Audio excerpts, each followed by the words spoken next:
Ito yung buhay ng stray. Kaya dapat wag nilang sasaktan. Pakainin na lang. Ayan, ganyan sila. Oh, ang buhay ng stray cat. Kung hindi nyo sila kayang alagaan, wag nyo na lang saktan.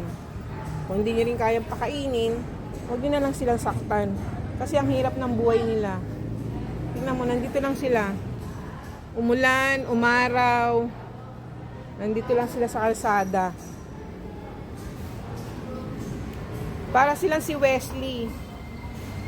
Hindi, may mga sakit. Itong dalawang to, may sakit. Yan.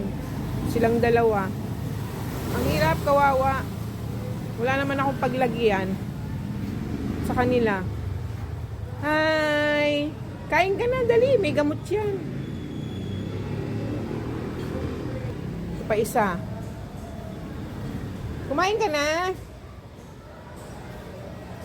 Ito, yan. Kainin mo. Ayaw na ni ano.